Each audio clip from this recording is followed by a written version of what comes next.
Good morning children. मेरा नाम Renu sample है और मैं आप सबको हिंदी पढ़ाऊंगी। आज की कक्षा में आप सबका स्वागत है। आज हम पार्ट 2 बुराई में अच्छाई पाठ पढ़ेंगे। पार्ट 2 बुराई में अच्छाई। बच्चों, इस पाठ को हम पहले भी पढ़ चुके हैं, तो चलिए बच्चों अब हम शुरू करते हैं। गर्मियों के दिनों में एक शिष्य अपने गुरु से सप्ताह भर की छुट्टी लेकर अपने गांव जा रहा था। तब गांव पैदल ही जाना पड़ता था। जाते समय रास्ते में उसे एक कुआं दिखाई दिया। एक शिष्य अपने गांव जा रहा था और रास्ते में उसे क्या दिखाई दिया? एक कुआं।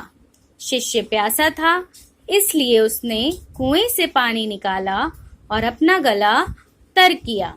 शिष्य को अद्भुत तृप्ति मिली क्योंकि कुएं का जल बेहद मीठा और ठंडा था। कुएं का जल मीठा और ठंडा था। शिष्य ने सोचा, क्यों ना यहाँ का जल गुरुजी के लिए भी ले चलूं। उसने अपनी मशक भरी और वापस आश्रम की ओर चल पड़ा। वह आश्रम पहुंचा और गुरुजी को सारी बात बताई। गुरुजी ने शिष्य द्वारा लाया गया जल पी लिया और संतुष्टि महसूस की। उन्होंने शिष्य से कहा, वाकई जल तो गंगा जल के समान है। गुरुजी से इस तरह की प्रशंसा सुनकर शिष्य को खुशी हुई। फिर वह आज्ञा लेकर अपने गांव चला गया। कुछ देर में आश्रम में रहने वाले दूसरे शिष्य गुरुजी के पास पहुंचे और उन्होंने भी वह जल पीने की इच्छा जताई। गुरुजी ने मशक शिष्यों को दी। एक शिष्य ने जैसे ही घूंट भरा, उसने कुल्ला कर दिया। शिष्य बोला, गुरुजी, इस पानी में ना ही मिठास है और ना ही यह शीतल है। आपने व्यर्थ ही उस शिष्य की इतनी प्रशंसा की। गुरुजी बोले, बेटा, मिठास और शीतलता इस जल में नहीं है तो क्या हुआ, इसे लाने वाले के मन में तो है। जब उस शिष्य ने जल पिया होगा तो उसके मन में मेरे लिए प्रेम उमड़ा। यही बात महत्वपूर्ण है। मुझे भी इस मशक का जल तुम्हारी तरह ठीक नहीं लगा, पर मैं यह कहकर उसका मन दुखी नहीं करना चाहता था।